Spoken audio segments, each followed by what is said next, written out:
Welcome to Confessions of a Married Man. Doctor is yawning on me, so what I'm going to say is, imagine you had to fall asleep in a big house and it's silence at night time. You hear nothing. Then all of a sudden you hear... No. You just hear random creaks, random sounds, and you're staying in this fat yard. What do you do? Because I stayed at my parents' yard. I'm not saying it's a fat yard. It's a normal size house. And what I'm saying is, when I was there alone last week, every little noise, I am a light sleeper now because I can hear more. But any noise I heard, I sat there and I was like, what do I do right now if someone's in the yard? Like, you lie there and you think, well, I'm lying in this way, right? I'm sitting there like, okay, right. I know where the karpan is. Okay, but if Is it's that your 1v5 best choice, and it's though? also narrow on the stairs, there's nothing I can do. So let me just roll over and hope that nothing is happening. Now, if there's other people in the house, you gotta go, innit? If it's just you can kind of be like, Jello, I'll accept it. It's fine. Take what you want. Take it and go. Yeah. What do you think? See, other people is good because obviously you got a group of people and you can kind of confront whatever the issue or noise is. As a group, you feel safer. Now, first point. Is a kirpan the best choice of weapon? Think about it. So, I don't live there anymore, innit? I don't know where the stuff is. So I don't know where the baseball bat used to be. I don't know where the cricket bat used to be. In general though. What would... See, kirpan is great as a deterrent. I'll flash this at you, you go away. If you actually had to use it though... That's why I chose it. Yeah. But if you had to use it, and you're like, I'm not going to kill... I don't want to kill someone. Whereas with a stick, right? Now, I found the best type of weapon is like a Filipino Screamo or Kali stick because it's bamboo. It's super light, but it's very hard, which means you can wield like hockey stick is probably good. Cricket bat's good, man, but like it's still it's quite heavy, man, right? Whereas these bamboo sticks, baseball bat, bang, or baseball bat, yeah, baseball bat's a good one. You need double handed, but see that you're more so you can be like I'm going to strike somebody in the knee. I'm not going to aim for the head. I can injure them, I can hurt them, I'm not going to kill them. Kirpan, it's like, it doesn't matter where you hit it, man. Depends, you landed that though, thing. innit? Nah, but you say this. Right. You say this, but consider this, right? You're walking down the stairs. Someone's walking up the stairs towards you.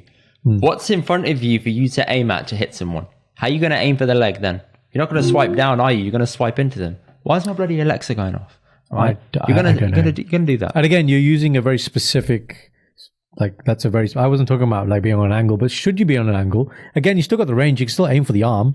You don't have to aim just for the head. But it's not specific though, is it? Because the most common thing that's going to happen is you're asleep upstairs and someone's likely to break in downstairs because they think they can run around downstairs where no one is and leave without raising the alarm. So if you're upstairs and you're coming down the steps, you might potentially meet. I still So understand you're always point. thinking, what's the thing I'm going to hit you with? The first body part in front of me is the head. Yeah. Oh, fine. Okay, I still don't understand why we're arguing. But even if you go for the head, I'd rather hit somebody in the head with a stick than a kirpan. Okay, yeah, agreed, obviously. That's all we're talking about, man. Bloody hell. Okay, cool. You said like aim for the leg. I was like, yeah, that's nice. No, I'm saying ideal situation. But, yeah, logistics-wise. Logistics-wise. Yeah, fine. Okay. And then do you lock your door? That's the other thing. No, I don't. I leave the door open so I can hear everything else in the house. What the hell is wrong with you? Lock the door, Because if you man. lock the door, you can't Line hear of anything defense. around the house. Now you're oblivious. No, but then if it gets close enough, then you'll definitely hear it. And if the door's closed, you've got a barrier, man. How are you going to close the door if you hear it? You're going to be quick enough to close the door? Wait, hang on. Closed or locked? Locked. You're saying you leave it open anyway? No. Yeah. Mm-mm. Okay. Yeah, I would have left it open. I mean, I understand leaving it closed because if you have a door that has to be open, it pops open, it wakes you up. Right. So that's a good way of alerting yourself. But, you got to think about these things. Yeah, no, you should. You should always think about contingency. If this were to happen, what would I do? Where would I go? What's my safe place? You got to run through scenarios in your head. Jason Bourne style, yeah? Where are my exits? Do you have all these things laid out around the house with like places you think you would go if somebody broke in? Yeah, we kind of have a thing like if it happens here, this is where we congregate. If it happens here, this is what we do. Yeah, like we thought about a couple of scenarios. I feel like you're so meticulous with your planning. You would make everyone do a dry run of this at least once a year. Like you would pretend to have someone break in, come downstairs, be like, right, John, it's happening. Everyone downstairs now. Let's go. Right, Garpan, check. Baseball bat, check. Bamboo stick, check. Sorti, check. Let's go. Everyone downstairs. Beat the shit out of this person. Then pay the knuckles and say thank you. Thank you. No problem. Smoke grenade. Smoke grenade, and then you come down. They can't see. You would definitely do a dry run though. I know you would. You'd be like, you were late to get to the meeting place in the house. Where the fuck were you? Yeah, you got to think about your life or comms. death. I could be dead by now. Yeah, especially with your bloody technique. Leave the door open. I can hear more things. Stop it. Lines of defense, man. You need to know if the door is locked. What can I push in front of the door that's going to create even more of a barrier, right? Then if they're still trying to come through the door, then that's when your karpan might be handy. If the hand comes in because they're trying to break through the door, then you're like, chop as it comes in, right? Deterrence. Oh, my days, chop. Yeah. Apparently all that's allowed, FYI. You know, somebody does break into your house, you are allowed to go at them. However, it's the intent you go at them with. If you Reasonable keep lashing force. at someone again and again when they're down and dead, it's different. If you hit them and they I strike just and they fall wanted down, to make sure I decapitated him fully. That's also the other thing. If you subdue someone, right, then you need some rope, you need tape, you need to tie the shit out of that person, man. Arms, legs, mouth, thing over their head. Like, you need to fully have eyes on them. Be secure. 2 people on that person until somebody, you know, from the police or whatever comes. So, you know, you need to... Because what do you see in films? Something happens, they get knocked out, and then they come back, and then the body's moved. Yeah. Right? Yeah.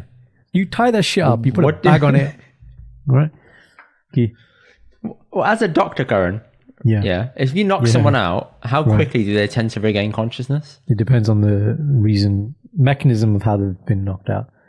For example, somebody's walking around, they faint, and they fall over. Might be a few seconds. If they have an epileptic fit, could take a while. If somebody's like sparked out cold, like from a punch from boxing and things, that could be a few minutes. That could be a while. If obviously you've done minutes. it, like, Nice. like these reports you read about, man on a night out gets punched and then dies. It's because it's been hit with so much force. Then because they fall and hit their head on concrete.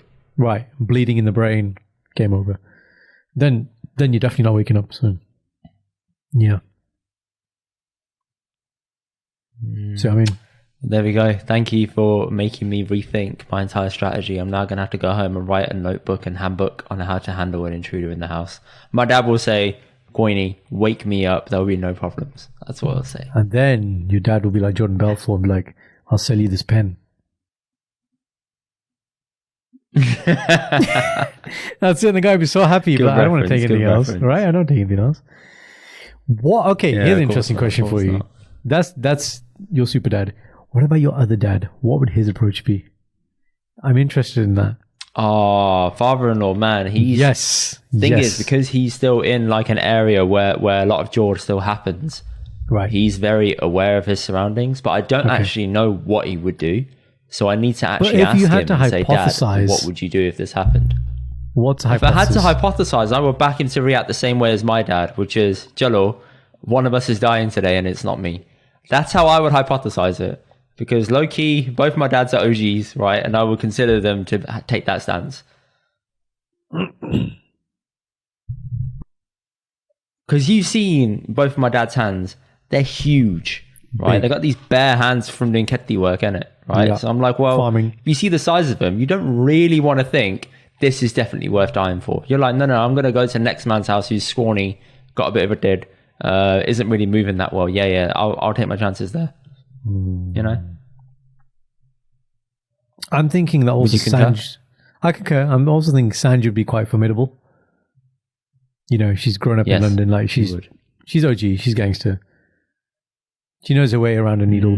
She's, wifey is. Do you know what I mean? I wouldn't mess with Sanj. The stare is enough. I wouldn't either. She's got the look. Like, you look in Sanj's eyes and you're like, you've been through some stuff. I'm not messing with you. I'll pick on Indy. He looks soft. I look soft. Ooh.